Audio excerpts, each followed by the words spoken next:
So she talking about, okay, melody in your writing. Can you name maybe like 3 R&B records that had those elements or whatever that you, I won't say that inspires you, that you can look to?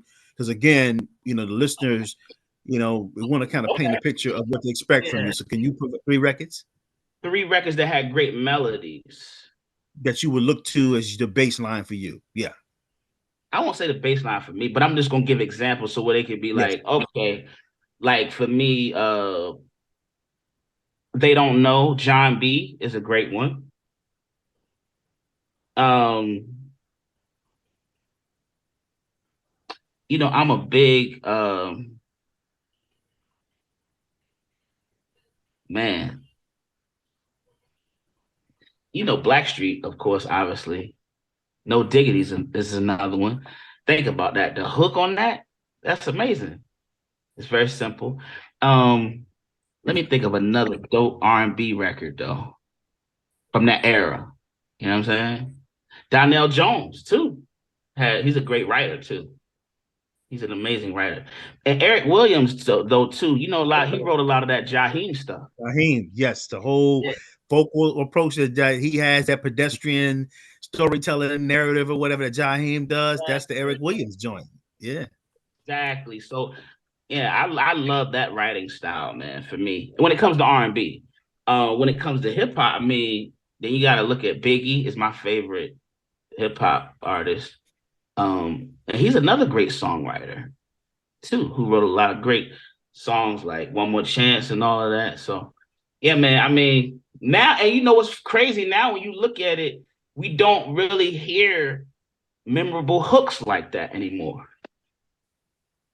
Everything is just like a vibe. And then you forget the song and you move on to the next one.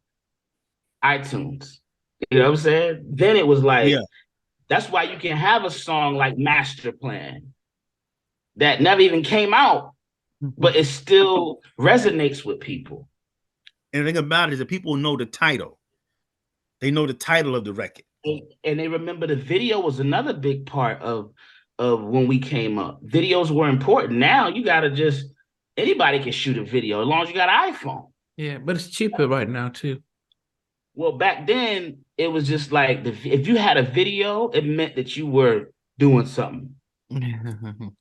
Now it just means that you can be anybody with a video. You know, really put some music to it. I'm gonna tell you, music is devalued now. Yeah. So yeah. that's why I'm just thankful to have a piece like Master Plan, which is more classic. And hopefully, and that's my goal, man. Even in Virginia, what I'm trying to do with the brand and G Next Life is bring artist development back. That's one thing. Like, yeah, we talked about a lot of the woes of being signed to a major back then, and getting dropped and your album not coming out and all that. But one of the great things about our time that these guys don't have is artist development, where you could sit. I mean, you'd say, yeah, you were there for 5 years and your album never came out, but you became great. You had vocal coaches, you had dance instructors, you had all kinds of people that poured into you and made you a better artist. You don't see that now. Is that what you had during those days at Little Man? Right, exactly. So, you know what a 16th note is and an 8th note is and a quarter note, and you know what a DAT is, and you know how to record vocals and all these things that you learn. Now it's just the artists they're getting pumped out. Who was your biggest inspiration or mentor during those days at Little Man? Then who would you say? I'm gonna go with Chad, Teddy. Production wise, me and Chad spent so much time together. I learned a lot from Chad. And he's older than you. Oh yeah. Okay. A couple years.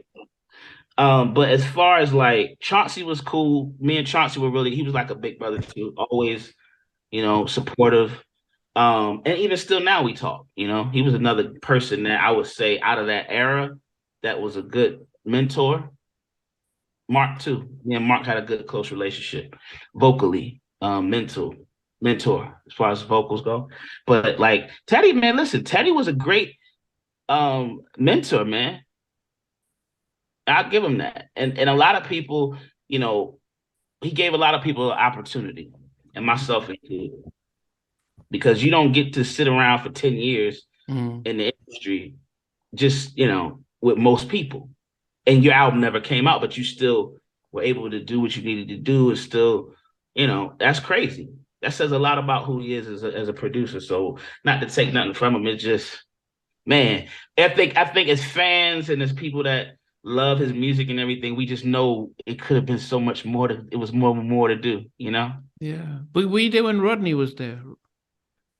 Yeah, I met Rodney plenty of times. I've been to Rodney's house though, because like I said, the guy that produces my music now, he used to be under Rodney. How they used to work together. Okay. There's a guy named Aaron Washington out of Jersey too. But yeah, Rodney was just self-contained though. Rodney was Teddy, but just younger. Was he your age? He's younger than me. Wow. Yeah. Yeah, Rodney was just like, Rodney was Rodney.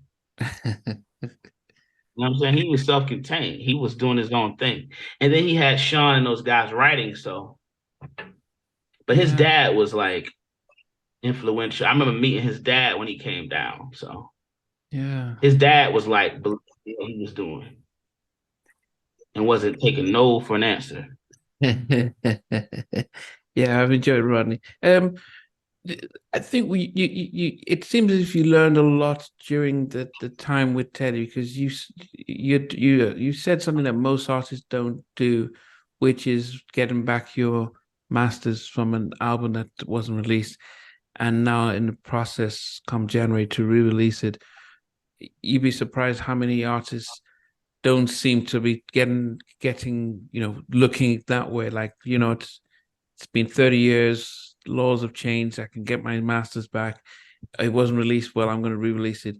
How did the thought of getting back your album and being able to put it back out, how did that whole process come about? I mean, honestly, I don't, like I said, I had just praying for a strategy, man, for like to move forward with my label. I knew,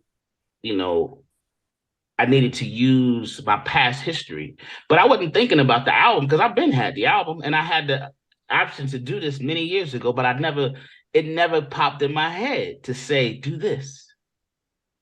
I had been, because one of the things that happened when I did the deal with Capitol, it fell under California law. So after 3 years, I could have did it. What? But I just never paid attention. Well, I don't want to say I never paid attention. I just never, it wasn't in my heart to do it. Like I wasn't thinking like, oh, let's just put this record out. Because so many people all over in China, this place posted it. People knew about it. But I think it just hit me like, man, you got a whole album half produced by Teddy Riley, half produced by Chad Hugo. Nobody's ever heard these records. It's been a select group of people.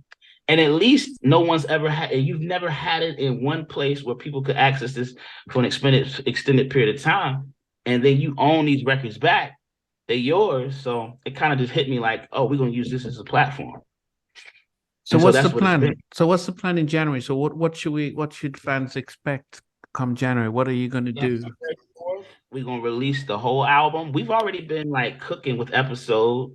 We've got thousands of streams going on with that. It's still streaming in Japan. So everywhere. Who produced episode? Teddy Riley produced episode. He produced Master Plan, which that's gonna be the next single because I'm gonna re-release the video and everything, just to kind of jog people's memory again, give them some real R&B flavor, and then I'm gonna drop "Look in the Water" in February, which Pharrell wrote that, but Teddy did the music, which has a Simply Red sample in it. It's pretty dope. So that's gonna be what we do with this. And this project, like I said, man, you're gonna get to hear some things that you've never heard from Chad too. Some records that aren't even on the internet or anything. So it's gonna be pretty dope, man. And then, my artist Slater Joel's coming with new music. I got a whole new album that I've already curated. That's gonna come out right behind it. So everything with G Next Life will be like launched off of the Master Plan collection. And this will be the first time that this will be out for perpetuity, man. So it'll be cool. Hey, thanks for watching. Really appreciate it. If you love what you watched, there's over 100 artists that we've interviewed. So please check out the videos. Remember to like, share, how not unsubscribe. Or better still, become a member of Halftime Chat and get exclusive videos ahead of time. But thanks for watching. Take care.